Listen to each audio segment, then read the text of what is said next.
Vamos para o vídeo de hoje, lutando até o final, utilizando as armas de Deus. Efésios 6, 13 a 18, na tradução A Mensagem. Os escoteiros têm uma frase de ordem, sempre alerta. Eles se reúnem seguidamente para treinamentos e aprendizados. Tudo isso faz parte de seu estilo de vida e exige muita dedicação dos escoteiros e da liderança deles também. Paulo também nos aconselha a estarmos sempre preparados ou alertas, mas mais que alertas, preparados. Infelizmente, nem todos levam isso a sério. Me arrisco a dizer que poucos, na realidade, levam a sério o estar preparados. O texto de hoje é Efésios 6, 13 a 18. Estejam preparados. Vocês lutam contra algo muito maior que vocês. Aceitem toda a ajuda que puderem, toda a arma que Deus providenciou para que, no fim da batalha, vocês ainda estejam de pé. Verdade, justiça, paz, fé e salvação são mais que palavras. Aprendam a utilizá-las. Vocês vão precisar delas a vida inteira. A palavra de Deus é uma arma indispensável. A oração também é essencial nessa luta incessante. Orem o tempo todo e com fé. Orem pelos irmãos na fé. Mantenham os olhos abertos, encorajem-se mutuamente para que ninguém venha a cair ou vacilar. Paulo, quando diz estejam preparados, quer dizer que precisamos buscar esse preparo, permitir e desejar esse preparativo. Mesmo assim, há pessoas que se satisfazem com um culto mensal, outros participam em 2 ou 3 por ano. É claro que essas pessoas estão ignorando essa instrução de Paulo, não a estão levando a sério. A falta de preparo faz com que sejamos enganados facilmente por impostores. Em algum momento, percebemos que fomos enganados e passamos a desconfiar de tudo e de todos, como se todos fossem iguais, só interessados em nos trair ou nos passar a perna. Lembro que em 1999, quando Susana e eu e Sara fomos como casal missionário para Catuípe, no Rio Grande do Sul. Certo dia chegou uma pessoa bem vestida, falando em paz do Senhor, irmão, demonstrando uma certa religiosidade e muita astúcia. Caí na conversa do sujeito e encomendei canetas, borrachas e réguas personalizadas que até hoje não recebemos. Parcelamos a conta, uma entrada em dinheiro e o restante em 3 cheques. E o camarada teve a capacidade de ler um texto bíblico conosco, orou e se despediu como um irmão na fé. Já caí nesses golpes, já fui muito mais ingênuo do que sou hoje. Esses falsários conseguem levar algum valor em dinheiro. O pior é quando a vítima acaba se desviando da fé verdadeira em Cristo Jesus e segue por outro caminho, achando que continua no caminho de Deus, mas está no desvio. É por isso que Paulo diz: vocês lutam contra algo muito maior que vocês. Não podemos nos iludir de que nós sozinhos conseguiremos vencer o diabo, seus anjos caídos e seus enviados. Seria um trágico engano. Novamente vem a necessidade de vivermos em dependência a Deus. Precisamos aceitar as armas e a ajuda de Deus. Como diz, aceitem toda a ajuda que puderem, toda a arma que Deus providenciou para que no fim da batalha vocês ainda estejam de pé. Essa batalha um dia vamos ter o seu fim, quando passaremos para a eternidade. E se estivermos unidos com Cristo Jesus, utilizando as armas que Ele nos deixou, temos mais chances de vencer. Também é importante não andarmos sozinhos, termos companheiros de caminhada, onde um anima e fortalece o outro, mas muito cuidado para não escorregarmos na ladeira da religiosidade, pois alguns se enganam que basta ir participar de atividades na igreja, contribuir com algum valor qualquer e Deus vai ficar satisfeito com essa religiosidade. Essas pessoas nunca admitem seus pecados, têm dificuldade de aceitar seus erros e não permitem que Deus tenha acesso ao seu coração. Isso é ser religioso e é pior do que ser ateu. O religioso não entra no reino de Deus e ainda tenta impedir que outros entrem, falando mal de Deus, de sua comunidade de fé, dos irmãos e acaba sendo um péssimo testemunho para os de fora.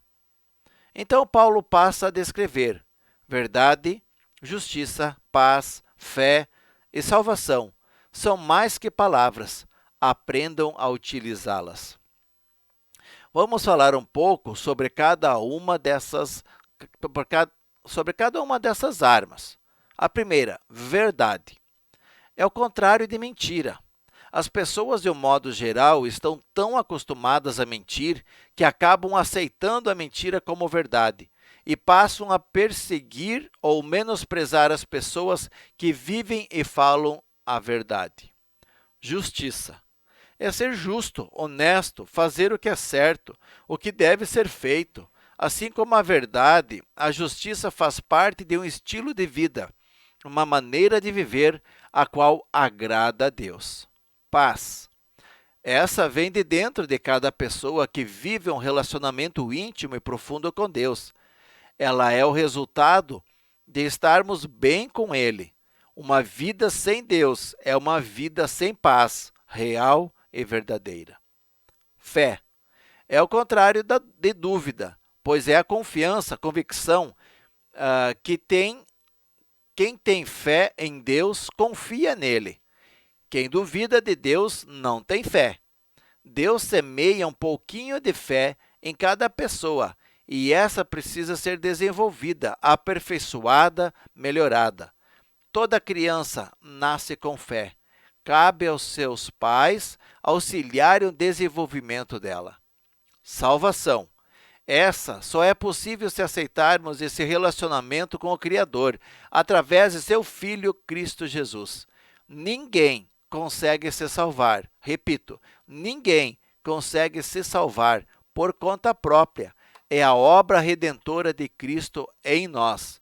E uma vez que somos salvos, passamos a adorar o Senhor pelo seu presente imerecido. Todas essas palavras trazem consigo um estilo de vida, uma maneira de viver. Quem vive dessa forma, com essas características, tem em si o agir de Deus e faz com que sua vida seja a cada dia transformada um pouquinho mais pela ação do Espírito Santo em seu interior. Ele age e nos transforma, inclusive enquanto dormimos. Mas essas atitudes ou esse estilo de vida não é para o domingo de manhã ou à noite somente quando vamos ao templo, à igreja. Nada disso. Veja, vocês vão precisar delas a vida inteira, dessas armas. Por isso, é um estilo de vida, uma maneira de viver. Tem mais pessoas que se dizem crentes desviados, cristãos desviados, do que crentes ou cristãos congregando nas igrejas. Ou seja, não estão conseguindo viver esse estilo de vida. Em muitos casos, as igrejas têm culpa, pois colocam regras e orientações que vão muito além da Bíblia, e isso afasta muitas pessoas.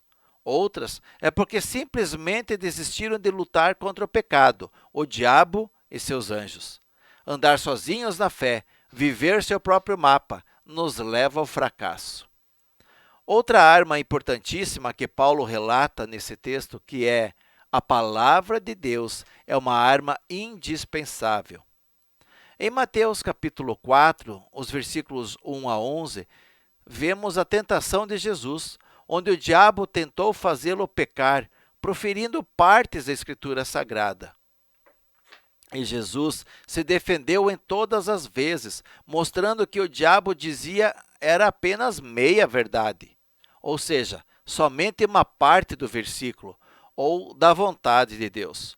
Contudo, Jesus se utilizou da verdade, ou seja, da palavra de Deus como um todo, para se defender dos ataques do maligno. Hoje, a grande maioria das pessoas que se dizem cristãs são facilmente enganadas por falsos profetas, que distorcem a verdade e falam meias-verdades, palavras que o povo quer ouvir, não as que eles precisam ouvir.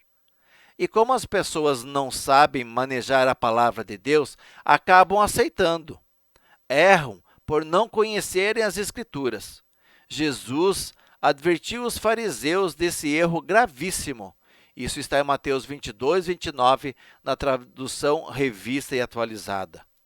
Precisamos nos preparar, conhecendo, estudando a palavra de Deus, meditando e colocando-a em prática. Mas uma arma que faz toda a diferença, sabermos utilizar da maneira certa, é a oração. Vejamos, a oração também é essencial nessa luta incessante.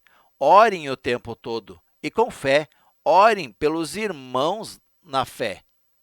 Veja, essencial, não pode faltar. É o momento em que conscientemente separamos do restante do dia para falar com Deus. Em alguns momentos na oração nós falamos, em outros precisamos aprender a ficar em silêncio para que Deus fale ao nosso coração. O que nos incomoda nessa maneira de orar, que também faz parte de um estilo de vida, é que não estamos no controle. O que vai acontecer durante a oração ou após ela foge do nosso controle. Deus está no comando. Isso deveria ser lógico para nós, pois Ele é o Senhor e nós somos os servos. Ele é o Pai Celeste e nós os filhos. Contudo, vivemos tempos em que pessoas se iludem que podem chantagear ou controlar a Deus. Isso é muito destrutivo e leva as pessoas à desilusão. E no final, muitos se afastam de uma vida com Deus. Alguns chegam a alegar que ele não respondeu como eu queria, então Deus não é bom, ao menos para mim não foi. Há muito religioso mimado, mais do que cristão consagrado. Quando Paulo fala de orem o tempo todo, quer dizer que tão logo nos demos conta de que estamos vivos, bem cedo de manhã, já devemos agradecer ao Senhor pela vida, a noite que passou, e nos entregarmos completamente a Ele, ao seu cuidado. Clamar que Ele nos guie e oriente em todas as atividades do dia, que virão, as quais nem temos ideia de como será, mas confiamos tudo em suas mãos. E então, podemos dizer amém. Essa palavra, amém, significa sim, que assim seja. Essa oração inicial tem o poder de nos reconectar com Deus e nos manter unidos a Ele o dia todo. Desde que, de tempo em tempo, continuemos a falar com Ele, quer seja sentado, ajoelhado, em pé, andando pela rua. A posição de nosso corpo não importa. Nosso coração precisa estar curvado ao Senhor nosso Deus. Precisamos estar conectados com Ele. Temos de orar pelos irmãos na fé e por todas as pessoas que desejamos que tenham esse relacionamento com Deus, interceder por eles. Finalizando, o texto de Paulo diz: mantenham os olhos abertos, encorajem-se mutuamente para que ninguém venha cair ou vacilar.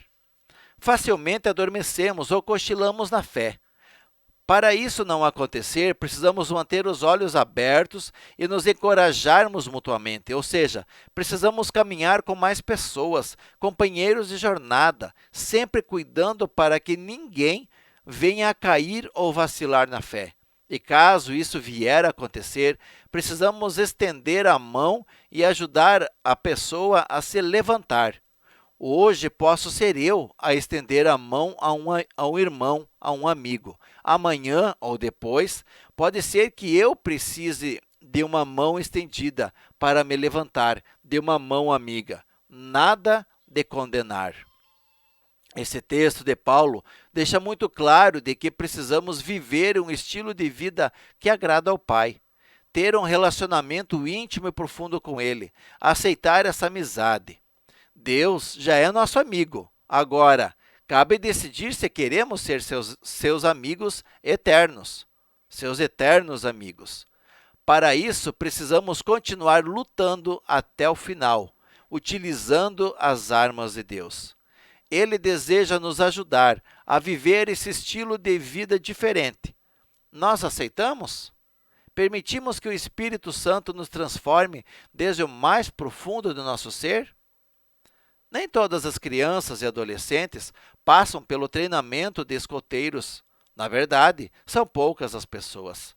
Mas quem frequenta esses treinamentos passa a viver um estilo de vida diferente dos demais, pois teve treinamento para a vida. E nós, cristãos, estamos buscando esse treinamento para a nossa vida aqui e na eternidade? Permitimos Deus transformar nossa maneira de viver? Oremos. Senhor nosso Deus e Pai, te louvamos e agradecemos por teu imensurável e imerecido amor. Obrigado pelas armas que nos deixou para nos defendermos dos ataques do diabo, de seus anjos e de seus enviados. Ensina-nos a vivermos e usarmos cada uma dessas suas armas. Coloque pessoas ao nosso lado, para que possamos andar juntos, aprender juntos e nos fortalecermos uns aos outros. Que nossa comunidade de fé seja um local de aprendizado, de compreensão, de ajuda mútua. Somos teus e queremos andar contigo a cada dia, a cada momento, a cada instante. É o que oramos em nome de Cristo Jesus. Amém. Certa vez, um aprendiz de Jesus pediu a seu discipulador: Jesus tem preferidos? Então, seu discipulador falou: não, mas ele tem amigos íntimos. Deus o abençoe e o conduza pelo seu caminho eterno. Amém.